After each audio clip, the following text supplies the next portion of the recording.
तो साथियों, आपको मेरा हार्दिक अभिनंदन।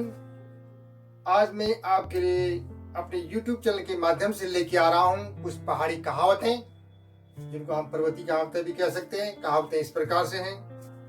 हमारे पर्वतीय क्षेत्रों में जो एक कहावत कही जाती है, वो कहावत इस प्रकार से है। मैं आपको बताता हूँ। नीला घ्यों नीला तेल ब्याह ले गए तिलमण जू। दोबारा बताता हूँ। नीला घ्यों नीला तेल ब्याह ले गए तिलमण जू। तो ये जो कहावत है, इस कहावत का इस्तेमाल ये कहते हैं, अर्थात न तो उस व्यक्ति का घी खर्च हुआ, न तेल खर्च हुआ, और फ्री में शादी करके चला गया। तो कहने का मतलब, इसका अभिप्राय ये है कि किसी व्यक्ति का कोई भी खर्चा नहीं होना, अपनी कोई मेहनत नहीं लगनी, और फ्री में अपना काम हो जाना। तो इस प्रकार के व्यक्ति होते हैं, जब कोई व्यक्ति अपना इस प्रकार से अपना काम कर लेता है कि दूसरे व्यक्ति को चाहे नुकसान हो, उसके बारे में वो सोचता नहीं है, लेकिन वो अपना काम सिद्ध करने के लिए, अपना काम उसका ठीक होना चाहिए किसी के ऊपर, वहां पर इस कहावत का इस्तेमाल किया जाता है। अर्थात कोई व्यक्ति अपना काम किसी को बहला फुसला करके या किसी भी प्रकार से अपना काम सिद्ध कर लेता है, अपना फायदा उठा लेता है, और तब वहां पर कहा जाता है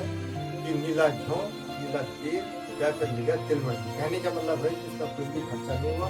ये फ्री में अपना काम। इसी जो कहावत है, वो कहावत ये है कि गाड़ा लक्षण देखन ने लिया रान के मच गाड़ा लक्षण देखन ने लिया रान के मच। तो कहना यहाँ पे ऐसा है कि जैसे कि देखो, भयंकर बाढ़ आई हुई है नदी में, और फिर भी कोई जिद कर रहा है कि भैया मुझे तो मछली चाहिए, मुझे जगह से मछली ले जाओ।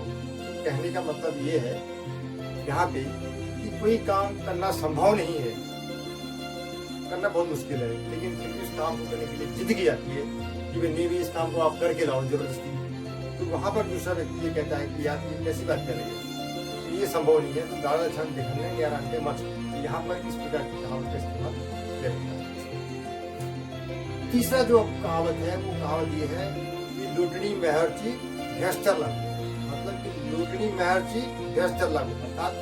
गिरने वाला तो मैं था ही, लेकिन इसके को हिला के तुम गिर गया। तो यहाँ पर इस बात का इस्तेमाल यहाँ पर वहां पर किया जाता है कि जहाँ पर जैसे कोई व्यक्ति जो है कोई काम को करने जा रहा था, काम करने के लिए जा रहा था, लेकिन वो काम करने के लिए विशेष में कि दूसरे व्यक्ति ने उसको बोल दिया, वो मन में विचार कर चुका कि मुझे ये काम करना है, लेकिन अचानक से किसी दूसरे व्यक्ति ने बोल दिया कि भैया तू ये काम कर ले, ये काम कर ले। अब वो काम करने, उसने वो काम किया, काम करने तो उसको काम किया, काम करने के बाद खराब हो गया काम खराब होने के बाद वो उल्टा काम खराब हुआ तो उसको किया, तुम नहीं कहा मुझे काम करने के लिए। तो वहां पर जो है इस कहावत का इस्तेमाल किया जाता है कि लोकड़ी महर्ची और छठा जो चौथी कहावत है, छठी जो कहावत है, वो कहावत आटा होता तो गुड़ पेंचे का कहावत है। वक्त जो भरपूर, अर्थात किसी इंसान की क्या बोला जो है, वक्त जो भरपूर कुछ शाल भरी हलवा खाने की इच्छा का मतलब है आटा को भरना चाहिए। गाँव में इसी का पास किया जाता है, तो वो उसके पास कहने का मतलब ये है, वो कहता है जब आटा होता तो पैसा कर लेता था किसी लेकर गया, और काम करने के बाद घी भी चाहिए, लेकिन वो पहले उसके पास अपने आटे से वो काम खराब कर दिया। घी है, काम खराब करने के बाद में वो बेटा जो है जब वापस आया कैसे काम कर दिया, ये जो काम करने के लिए वापस आया पूछा गया काम करके खराब इच्छा जो है, अब जो है सबसे बात हो गया तो उस बंदे वहां पर काम खराब के गुस्सा होना चाहिए, कहावत है। लेकिन जिसने काम को खराब किया वो उल्टा उस पे काम गुस्सा हो रहा है, क्या मतलब है कि वो जिसने काम कोई व्यक्ति की चीज का निर्माण करना चाह रहा है, इस कहावत का इस्तेमाल किया जाता है कि बनाना चाह रहा है, लेकिन उस चीज को बनाने के लिए उसके बाद कोई सामग्री बैल को चाहिए था, लेकिन और सामग्री खरीदने ऐसा नहीं है, लेकिन फिर भी जो है वो एक कल्पना कर रहा है कि तो साथियों, आज की मेरी वहां पर जो मैंने जो पहाड़ी कहावतों के आधार पर बताई है, अगर आप पहचान कर लेता है को लाइक करें। अब जो पांचवी कहावत सब्सक्राइब बताया जा रहा है वो है कमेंट इस प्रकार से है का बहुत बहुत कि नमस्ते नमस्ते वल्छे बतेर दे ठीक पलछे बतेर। अब मैं दोबारा बोलता हूँ, नमस्ते नमस्ते वल्छे बतेर और दे ठीक पलछे बतेर। तो कहने का मतलब कि आप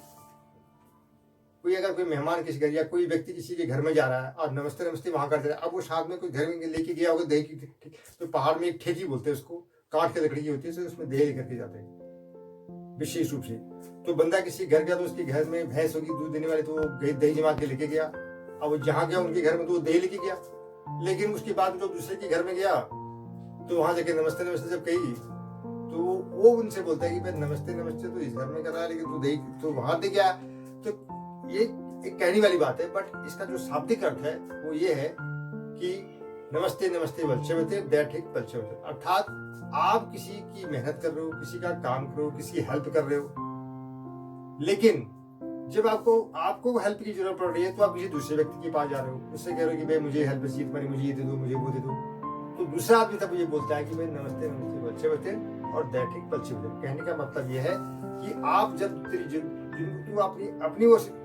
आप जो है मदद उनकी कर रहे हैं, उनको लेना देना, उनकी हर चीज में मदद कर रहे हो, आप जैसा वो करोगे वैसे कर रहे हो, लेकिन जब तुम्हें कोई कष्ट होती है, कोई परेशानी हो, तुम हमारे घर में आके हमसे पूछो हमें चीज दे दो, तो वहां पर जो है इस प्रकार की इस कहावत का इस्तेमाल किया जाता है।